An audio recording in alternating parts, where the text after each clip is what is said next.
So I want you to picture the last time you were speeding. Maybe some more than others. And let's just say you were traveling on County Road 4 and going into Foley, because we have that wonderful detour we have going on. And you're moving along, and you're coming in a little fast. And the Foley officer, which they do like to sit over by the old sewer site over there. And you get pulled over, and what happens? First words out of their mouth, I'll try to do my police voice. Do you know why I pulled you over?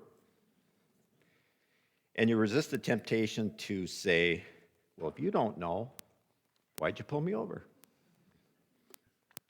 But let's say, you resist that and you get a ticket. What is that? In a way, that's judgment, because you've now gotten something that, of course, you deserved if you were really speeding. But let's say that you were driving and you were really nice to the officer, and he or she gave you a warning. Well, that would be forgiveness, wouldn't it? But what if, and Tim, you can hit the first slide, he gave you his donut? That would be grace, because you received a gift you didn't deserve. Food for thought there. Next slide. So every story, of course, has a beginning. This was, I'm not, show you baby pictures. This is in Plummer, Minnesota, northwestern Minnesota. This is my family. Dad, there were 5 of us. Mom's got Wes, my youngest brother there. Dad had come back from Korea. I'll talk a little bit more a little later about that. Mom, how they met, and I have to kind of mention this. It's kind of like a Laverle Spencer. Do you know that author? She does all the romance stuff guys don't read. But Mom was actually a school teacher in a one-room schoolhouse. Dad had quit, and kind of typical during that time, he had to leave, didn't graduate from high school, and he had to support his family at that point. And he, of course, had gotten called up in the Korean War. They met. Dad was actually working as a ranch hand, and Mom was working on the farm as a teacher, because during that time, they have the teacher stay at one of the farmers, because that's part of their payment for what they do. I can describe life there as simple. We didn't have much, but we had a lot when you think about it. We didn't have running water. That changed later on. We all slept together in an attic upstairs.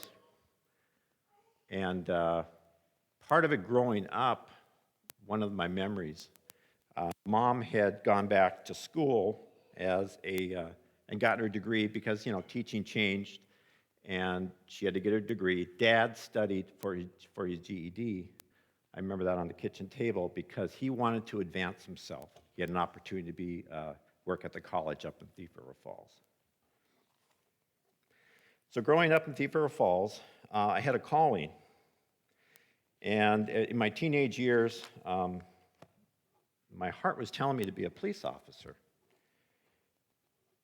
There was a program, Explorer Scouts, where you go with the Boy Scouts, and they teach you how to be a policeman. You ride with the police officers and stuff. And I really prayed on it. I was probably about 16. But part of that was difficult because, rumors were high school, right? Rumors went around that, hey, Doug is working for the cops, and he's turning us all in. And there was conflict. I mean, I'll tell you that. There were times that friends wouldn't talk to me. But, I gained other friends. So out of those bad things, there are new friends that you do gain. Next slide, Tim. So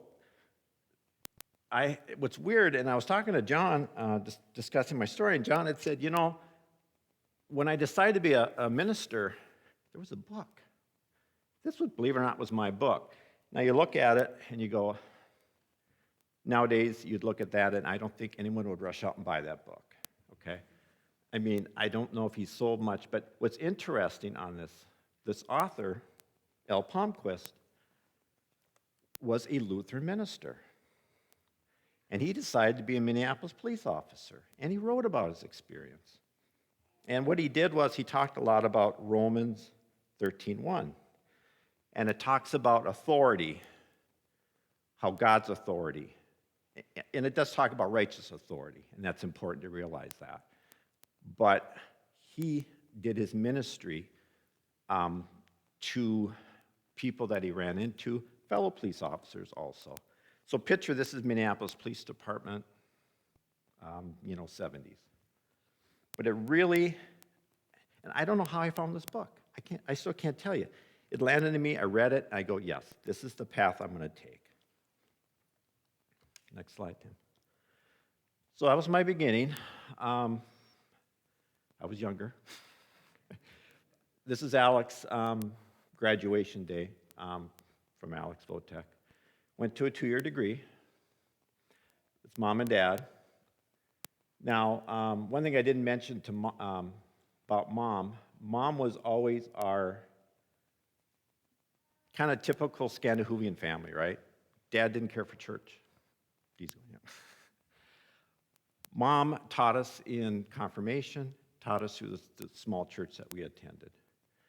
Now, one thing, if any of you maybe grew up or lived near a police school in Alex, believe it or not, I worked nights and put myself through school for the Glenville Police Department for that second year in school.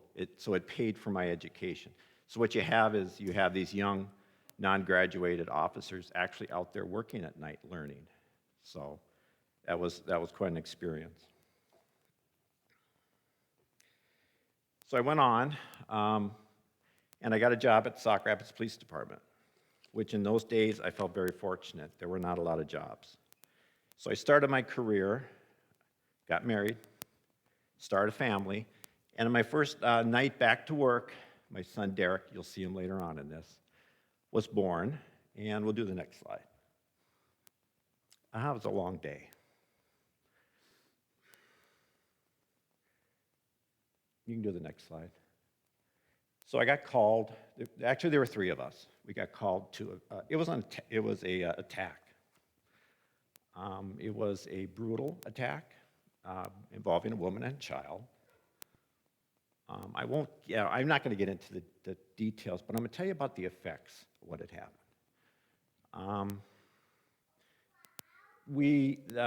Tim, you can do the next one. When you look at that slide, the previous one, which we saw, there's more to the story. Sometimes we'll put the headlines, but it's like everything about us. You need to dig into what actually happened. So I used deadly force. I had to. There was actually 6 people that were attacked in this domestic. What had happened was I had to get into the house. She was held in this house. He came after us. And I had to make a split-second decision and to take his life. It happened where he fell. We got the woman out and a child. So those 2 did come out of that. He didn't make it. So what had happened after that, again, this was a night, like I said, my first day back from my son Derek. So I went from this to this. That's normal. Then going through what I'd gone through, the effects of second guessing, split-second decisions that we have to make, training kicks in because you recognize a threat and you have to take that action. But I also thought, Lord, this is what you got me into? But it was necessary. I know that now. So what had happened was I buried it. The hardest part was being gone for a month, waiting for the grand jury. Back then, what we did is grand jury decide your peers, even as obvious as it might seem what you had to do. You sat in front of a grand jury, went very fast. I can tell you the month off was tough, but it also allowed me to connect with my newborn son. So there was good that did come out of this. I had support, I had criticism, I had a death threat. One of the family members felt it wasn't justified. I was warned on that. So I moved on, and this is where I talk about how God puts, we kind of say, well, I don't need this, but God kind of digs that out of us. So I had a young kid, young family. I needed to move on. I switched departments. I went to the Benton County Sheriff's Office. Yes, that's me. Derek's grown a little bit. When I went to Benton County, I actually went undercover. Did drug investigations, and we actually did go undercover. What it did for me, it showed me another side of life, obviously. But it showed me not to judge people when you think about it. So often we look at people with addiction, and we look at them, well, that's their problem. We look down on people sometimes. But what it did also for me was, in a couple of just brief stories, we would be involved with hand-to-hand buys. Their children would be standing right below us. That's how driven they were for their addiction. Also, they would tell us when we were with them how it was going to kill them someday. And they were acknowledging the pain and the suffering they were going through when this was going on. Now, during this time, it wasn't good for family life. I mean, obviously, I was gone a lot. I went through a marriage separation from Derek's mom. And it was just easier for me to be away. She wanted to be separated at that point. So, got back. It was, of course, did that it's a brief time. You don't do that very often, for very long. Came back home, and at that point, I moved into being a detective. What being a detective has showed me was that you really work with the victims, and you work with these families, not only for what they've gone through, you prepare your cases, you go to trial, you are with them for every step of their grief, and hopefully at times where they, I suppose in some ways, have judgment, and hopefully have healing. It's a very personal thing. And I see that now back at the sheriff's office, what the detectives go through. But it showed me another side of people again. So now understand, I'm busy. I got my career going. At that point, I was actually sole parent of Derek.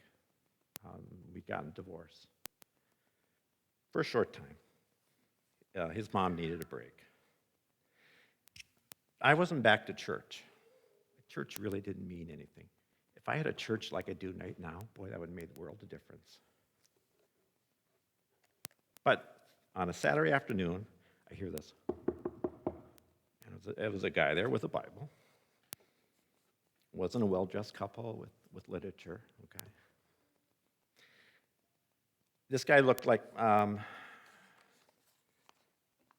long hair, beard. And he had a Bible, and he talked to me, and he goes, hey, I'm Pastor Randy Scow Anderson, and I'm forming a new church. And People of Hope Lutheran Church. And I knew that I needed that. So I went back to church. Derek attended with me, and we did a startup congregation. So, Randy, I need you to talk to the confirmation kids. Okay. That's what he's telling me. We're doing the 10 Commandments, and we're doing the 6th commandment, thou shalt not kill. So I went, ooh. But guess what? I needed to talk about it. Believe me, it was harder to talk to the confirmation kids um, than on a beautiful Sunday morning here at Maywood Church among friends, okay? But it showed me something that I was bearing this inside. I needed to talk, okay? I went on to go to GA Lutheran. Pastor Tim, Doug, I want you to talk to the confirmation kids. Sixth commandment came up. I did struggle a little bit on killing and murder. There was a difference. Sometimes we do mess up how we interpret the Bible. Actually, thou shalt not murder. Thou shalt not take a wrongful. Anytime you look in the Old Testament, I mean, it's filled with time that, that has happened. Next slide. Okay, things have changed, haven't they? So, at the sheriff's office, that's Derek. I moved up now as chief deputy. So what is a chief deputy? Chief deputy is second in command. I was working under Jim McMahon. So all the things that I'd been through as a detective, everything on the road, all the experiences I've had, it was time now to focus on the department, because that was my job. My job was to run the department the day-to-day. I focused on my people. I felt they were my people. And try to support, and part of my duties was working also with the jail. Kudos to this church on the jail ministry. I saw what was being done there for inmates. Wonderful. Please keep it up. But as chief deputy, new opportunities came up. Next slide. So I was in my office. I think we met, some of us might, a lot of us know, Pastor Al Jurgensen. And opportunity came up for the chaplaincy program. What is chaplaincy? Chaplaincy is we have a minister that works at the sheriff's office. You support this. It's in the sheriff's office. And I'm going to touch a little bit more on what police officers deal with. But a police officer, you need the right person, because you can't have someone come in and say, I'm Al Jorgensen, boom, I want you in my church. That's not what it's about. What they do is they ride along with the officers. They build up a trust. They're able to talk. They'll go night on patrol. They're there for their families.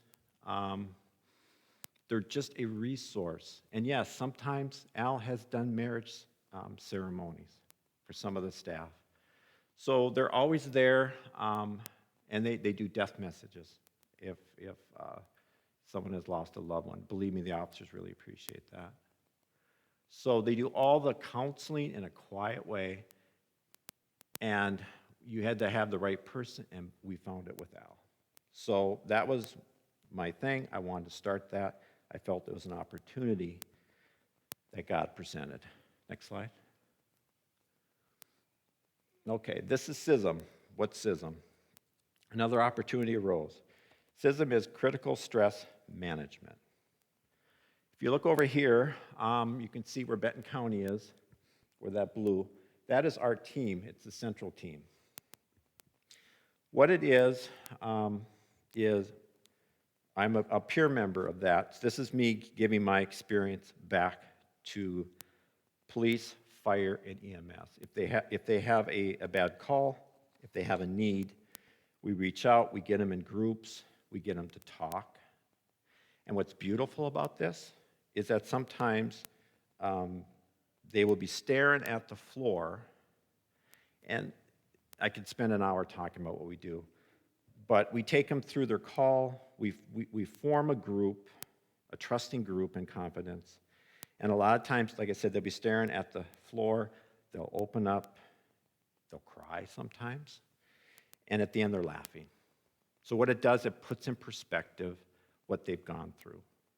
what we're finding is that, and it's not just police, it's fire and medical, is that they're able to last a little longer in their career. The burnout rate is less, okay? So when you think about it, for a police officer, picture you're in an accident scene and the officer comes up and you're injured. That officer has to bury those feelings in, right? They can't go up there and break down crying, even though they may feel like that. So that's why you have that. Or dispatch. Think about when you call in dispatch. Nobody calls in dispatch to say, God bless you. I'm having a great day. I hope you are too. No, they need help at that point. So that's where we'd gone into that with CISM.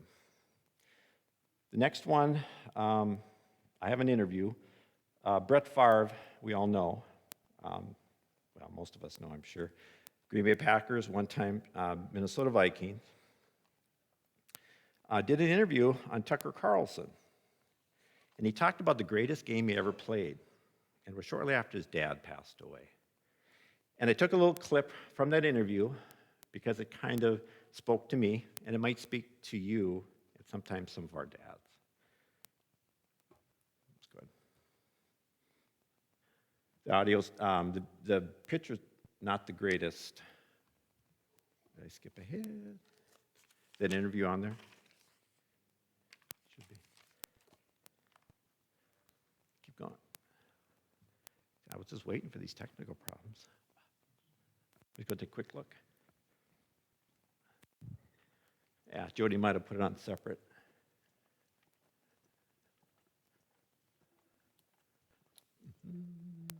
You're getting a preview of the rest of this. Did you put it on there? No, it's an interview. Go ahead and click back. Yeah, I've got it on here, but that's going to take too much.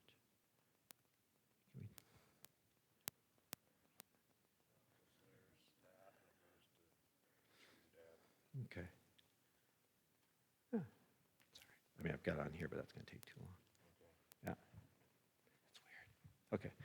Well, Tucker Carlson did a short interview and it talked about Brett Favre did about his dad growing up and how his dad sometimes didn't express emotion. Actually didn't express emotion at all. And that how, when he had lost his dad, that he kind of came to grips with his relationship with his father and understood his dad, what he had gone through, and that his dad, in ways, expressed love a certain way. So this dad, I'm gonna turn to dad a little bit. As I mentioned before, Dad served in Korea. He was on the front lines. Dad had struggled talking about his feelings. In fact, actually, my police unit, he never discussed it with me. I understood why, because Dad could talk about what he went through in the war, but he would struggle talking how he felt about it. And some of that's I understand some of that, because that's kind of how we are. Next picture. Got a next one, too? So there's Dad on the lines in Korea. Next one. So what I did for Dad, I was called to do it. I took Dad to DD-214. And that's your discharge. That's showing what you had gone through, what you were awarded. And the guy goes, your dad was in quite a bit of combat. And if you look down here, he was awarded 2 actual bronze battle stars for his time in Korea. Next slide. There's Mom. That is actually Dad's jacket. He was very, very thin, very skinny when he got out of the service. This was shortly before we lost Mom. And what had happened was, of course, in 2020, we've all been going through COVID. We all have our COVID stories, okay? This is kind of ours. We had gotten, Dad had been injured. He fell. I nursed, this was during this time, I had managed to nurse. Mom had gotten pneumonia. I went up, we got Mom back healthier, and they went into assisted living. At this time, Dad was suffering from dementia. Dementia was really setting in. He was getting treatment for his eyes, and he decided, no, I'm stopping this. I'm not going through this anymore. We did suspect Dad might have had cancer, but a decision was made, quality of life. So we knew that was out there. So when they were in assisted living, we found a 2 apartment for them.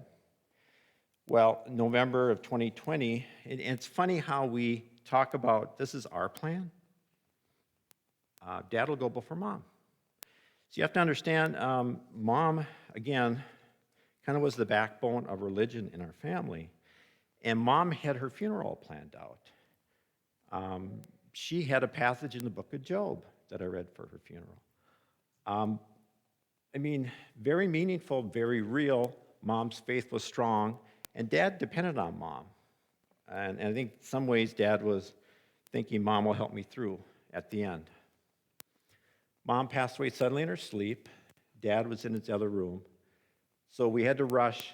We got to take care of the funeral. What do we do with Dad? Well, what interesting thing in the middle of the night, some of the nurses had came in when Mom was sick. And Dad later claimed, or had stated, I saw an angel. An angel appeared with your mom. And maybe he was seeing the nurses in their white outfits. I don't know. But Mom had passed away. We went through the funeral. And then Dad had to go to assisted living. So during this time, there was a calling in my heart. We had Dad in assisted living. COVID lockdown was coming again. We were just able to start getting in to see Mom and Dad. After this, Dad had said initially, Mom's on vacation. Finally, he knew Mom wasn't coming back, and he said, I want to die. There's nothing to live for. So with COVID coming down, we were facing a lockdown in the memory unit. Dad wasn't eating. There were other things where he wasn't getting taken care of, and honestly, they were dealing with a lot there. I went to Kathy. I had it on my heart, and I go, we got to get Dad out of there. We got to take him home. She was thinking the same thing. Talked to my brother and sister. At first, I ignored it a little bit. I said, well, no, we won't, I can't put that on Kathy. But it came back again to me, and I said, we need to get Dad out. Called my brothers and sisters, and they go, please. They were thinking the same thing. We need to bring him home. If there was a chance for Dad to live, to maybe come back in strength. He had gone from a day of walking down the hallway to the next day in a wheelchair. It was dramatic. Next slide. So there's Dad. We just had gotten him in. So we got Dad home to our place in Oak Park right before Thanksgiving in 2020. So we only had a few weeks here. And he was on the phone calling Connie, my oldest sister up in Alaska. And I was thinking, okay, we got him some soup. We got him back. I was hoping, we can get his strength back. Maybe there's a chance here. Dad had kept expressing, I want to go. I want to die. Next slide. He went from that chair in a matter of this weekend we brought his chair along because he had suffered from shoulder injuries and stuff. So he'd gotten into the chair. We got him settled in. Kathy had found a scripture, and I want to put a voice to the scripture. This is under John 14. Don't be troubled. Believe in God and believe in me. My Father's house has many rooms. If it were not true, would I have told you that I'm going to prepare a place for you. If I go to, I will come again. Then I will bring you into my presence, that you will be where I am. You know the way to the place where I'm going. You see, Dad really never felt forgiveness. He would tell me his war. He would tell me what he had to do. He didn't feel worthy.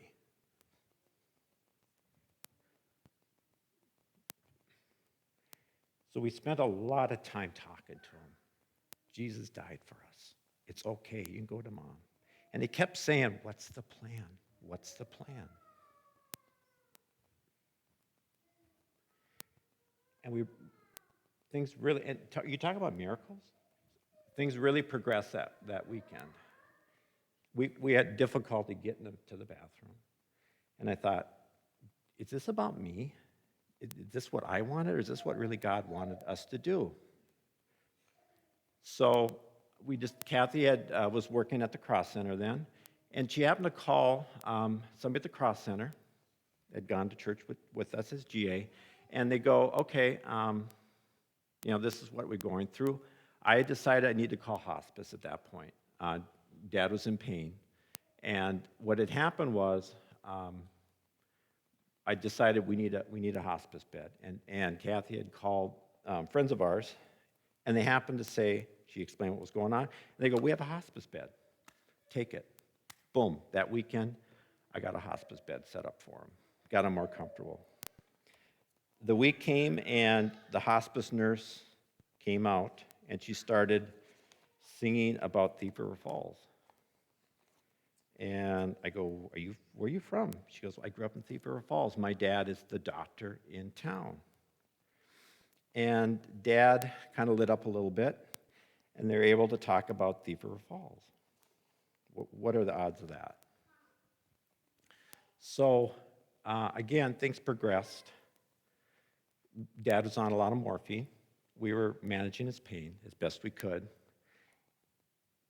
And I know Brian and Wendy heard this story. It was and I should explain, what had happened at that point, they said, Dad's got COVID. So at that point, we were all staying in the home, and we knew as a family we were just going to have to come together. We knew that was a possibility. We knew there was COVID in the place he had come from. So we all came together as a family for Dad. At the end, towards the end, I kept feeling a calling in my heart that Dad needs communion, and I ignored it.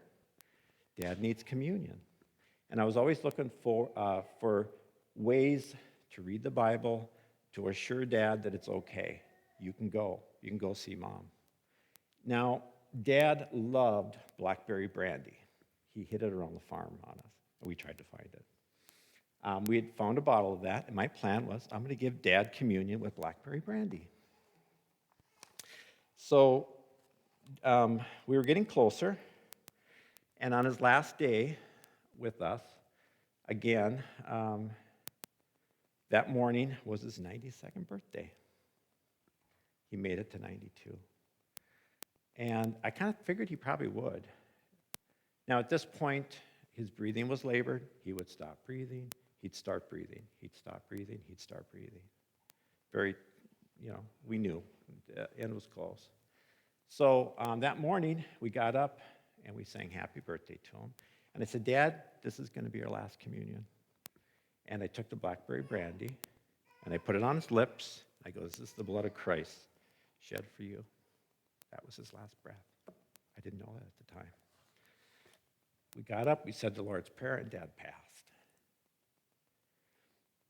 The man that was born in a rural Austin, Minnesota house, probably surrounded by family, passed away in Oak Park, Minnesota, surrounded by family on his 92nd birthday.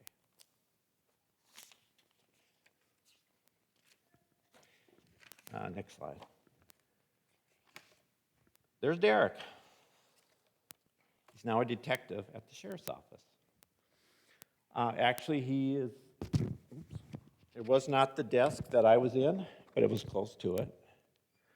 I see the man he's become.